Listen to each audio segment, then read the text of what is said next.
Hello there. Something you might not know about me is I absolutely love nail polish. I obviously collect nail polish. I made a few videos about nail polish on here before. I made a lot of videos about nail polish when I did TikTok, and I love nail polish so much that it is a very easy and common gift and absolutely adored by me to just give me a bottle or collection of nail polish. Any holiday or even not holidays, just give me some nail polish and I will eat it up every single time. Honestly, giving me nail polish accessories is also a pretty safe bet. The only reason I have UV lamps and gel nail polish at all is because my friends have gifted them to me, and I do use them along with other helpful things like liquid latex and like nail files and nail art brushes, all this kind of stuff, because I love nail polish. I love nail polish so much. Another thing that friends often gift me that I absolutely love to get is old nail polish. I wasn't allowed to have any nail polish of my own growing up because my parents are insane. They thought wearing nail polish would make me a slut. So once I moved to this new place,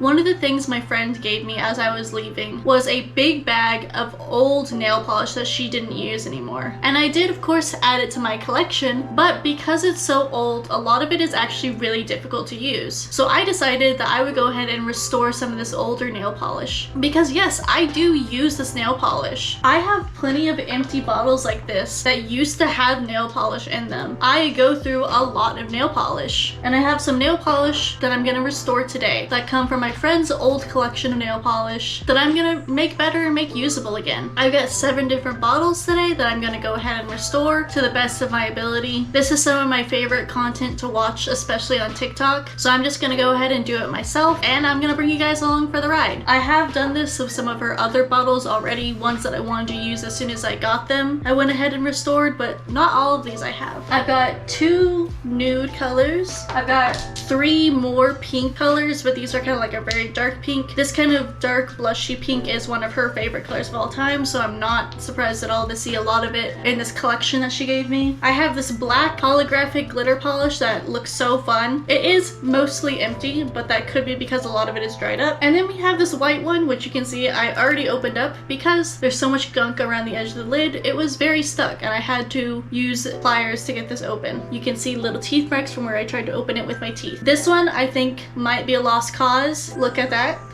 But we're gonna try our best to see if I can revive this one at all. I want to start with the easiest ones first. This one honestly doesn't look that bad at all. I'm betting she bought it pretty recently, like within the past 5 years. It's liquid. There's just a little bit of cleanup that I would have to do around the lid, which pretty simple. Gonna take some acetone and a Q-tip and just clean up around the lid. Something you might have noticed in this video is the way my nails are. I have been working at a place that kind of requires me to have very short nails because I have to wear gloves constantly, but because it's the holidays, I have decided to put on fake nails. And I've been noticing this trend, especially more around Halloween, but you know, it's fun all year round, of this thing called vampire nails, where you have your 2 outside nails be really, really long and really, really pointy, but your middle finger and forefinger, pointer finger are really short. I think that is so fun. I think it looks so like amazing every time I see somebody else do it. I do have to like paint them and fix them up because I did have these 2 with the press-on nails for Christmas to make it look, you know, a little bit more cohesive before I went full vampire nails. It is like a very like lesbian coded thing to do, and I'm not a lesbian, but I'm not straight, but I also just think it's just so cool looking and I love it so much. Plus I like having long nails because I think they look good, but I don't like not being able to use my hands. I have a really difficult time like pressing buttons and doing things with long nails. I very rarely wear long nails, and if my nails are long, they're very natural, so they've grown out over time, so I'm kind of used to it. But everyone who can wear long nails and function as a human being, I have mad respect for you. I just cannot do it. So this is kind of like the best of both worlds. I have really short nails that I can press buttons with very easily, but I also have very long, very pretty nails, and I also have always loved really sharp and pointy nails. Okay, first polish done. Easy, easy. Sometimes that's all you need. Sometimes you just need to fix the threads inside the cap and along the top of the bottle so that you don't have to use fucking pliers to open it. I think this one's gonna be a similar story, so let's go on to this one next. Oh, this one's super watery. I think that's just the formula though. though. A lot of these like more pale colors ones are very watery, very thin. It is also a Wet n Wild polish. It's like a drugstore polish, which tend to have more thin formulas. So I'm gonna go ahead and clean up the threads on this one as well as the bottle and call it a day. Next we have this NYC one. This one is much thicker, much more like sticky and thready. It's not the worst, but you can tell by the sides of the glass that it's definitely like separated and the color's not fully incorporated. So we're gonna finally bring out one of my favorite things ever, some nail polish thinner. Now this does only work with very specific bases. However, a lot of nail polish that's past like the 2010s seems to work fine with this. And since this one especially is not very bad at all, I'm gonna add maybe 1 drop and it should be fine after that. This stuff is really good for any like high glittered polishes. Even some of my Holo Taco polishes back there, those are very new. But because glitter polish tends to dry out so much faster, I'll add a little bit of this once it starts to dry out and it's like good as new. So we're gonna add like maybe a drop to this polish. It's not gonna need much more than that, just to make sure it's the correct consistency. We're gonna clean up the threads just like we did with the other one. Oh, there we go, 1 drop. And then that one's probably gonna be good to go too. Of course, I do wish I had one of those super fancy mixers that either like shakes it for you, or I've seen some stuff where you can like put it on a vibration plate almost. That stuff is so cool and it would make this kind of stuff way easier. And there are some polishes that are so old and so thick that they actually need to like sit for days. I don't think any of these are gonna need to sit for days or anything. Maybe the black nail polish, if anything. But like I said, most of the polish I have, even though it is old and a little bit crusty, it's not like vintage. See, just thinned it just enough. That's like the consistency I like. I actually like a little bit of thicker nail polish because to me it's just easier to get it actually on your nails and nice and clean in one coat. Moving on to this Wild and Shine Wet n Wild glitter polish. Again, glitter polish just dries out more easily. I'm not a scientist or anything, especially not like a chemist, so I don't know if there's a specific reason for that. My only guess is that there's just less actual polish in there because you get so much coverage with the glitter. Honestly, this one actually isn't even that bad. It just looked bad because I hadn't shook it yet. That's pretty good actually. So we're just gonna clean up the threads and call it a day on this one too. I normally don't gravitate towards pinks, but I'm also not gonna say no to a bunch of free nail polish. All right, let's go on to this one. This one,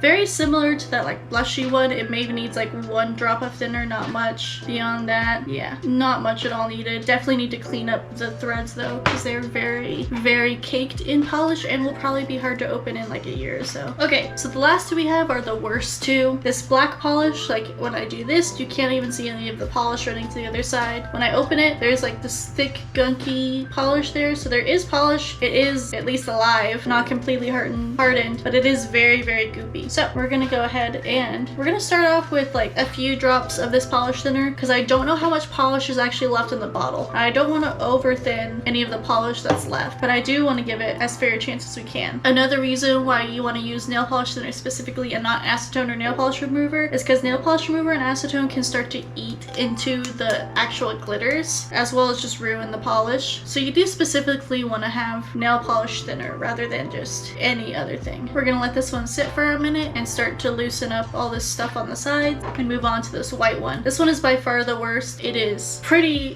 dried. It's caked up. There's a good chance that it's broken. It looks like it's been laying on its side for a really long time. Got a very old label on the bottom and this brush is very, very dry. I think the first thing I want to do is actually clean up these threads so that the cap doesn't keep getting stuck, and then I'm gonna try and revive whatever's left in the bottom. This one out of all of them I think might truly be a lost cause, but we won't know until we try. Okay, let's try this. Alright, let's one sit for a little bit and see. Let's check up on the black one. I don't see much change, honestly. Ooh, actually that's a lot better. Already at least liquidy a little bit. I probably put too much in there, but let's let this sit for a little bit. Check back in like a few hours and we'll see how these last 2 are doing. The other 5, they're fine. They're good to go. Okay, so it hasn't been like several hours, but it's been like maybe 1. So let's do an update. On this one, the worst one, this whole front part, I was able to get mostly done, but it seems like a lot of the polish is still down on this bottom level, still caked on, and it's not quite moving yet. However, it is at least semi-liquid now, which is better, and we're getting this part cleared out a little bit at a time. So we are making progress, so that's good. With this one, we're definitely making a lot of progress. A lot of the glitter is coming off the sides and the bottom, and we actually have polish now. It's actually gloopy. We're actually making like polish, and it's not just like this weird stringy gloopy mess. So progress, but we're not quite there yet. So we're gonna let it sit for a little bit longer. I might add more thinner to the white one, but we're getting there. So it's been like 2 hours ish, and this black polish is is pretty much done. It's thin enough for me to shake up and like actually move around. When I take it off, it's like actually able to like brush onto the sides. So this one I'd say is pretty much done. This one's good to go. The white one is getting there. It's definitely not beyond saving, which is what I was worried about at first. This one's probably gonna have to sit overnight if I'm honest, just because it's been sitting for so long, but taking off the cap isn't really a problem anymore. The top is almost completely cleaned out, and this is definitely able to be brushed and painted. The brush itself is no longer so stiff it doesn't move, and it's definitely getting there. Now I would say this is a little bit thin, but since there's so much still stuck on this side, I think after I let it sit overnight and try and shake it up a lot tomorrow, it's probably gonna be nearly perfect, maybe even needing a little bit more nail polish thinner, but it's definitely savable. It's definitely gonna be able to be usable after this, which is great because I was really worried this one was gonna be done for. So that is now 7 nail polishes that have been saved and like completely revitalized, and I just love that. It's so great to be able to revitalize the nail polish and be able to actually continue to use it and give it a new home and a new breath at life. Now granted, these all weren't actually that old and they weren't actually too hard to revive. There are definitely some that are way harder to do. I just don't have them because I don't feel like paying a shit ton of money for nail polish that is kind of low quality just because it's old. Maybe one day when I'm rich I'll get into that. But as for now, I'm happy with what I was able to accomplish with just this basic nail polish that I was able to get from a friend. And just because she's not using it anymore doesn't mean it has to be thrown in the trash. But that's gonna be it from me in this video. I hope you all enjoyed me watching bring some nail polish back to life, and I will see you all in the next video.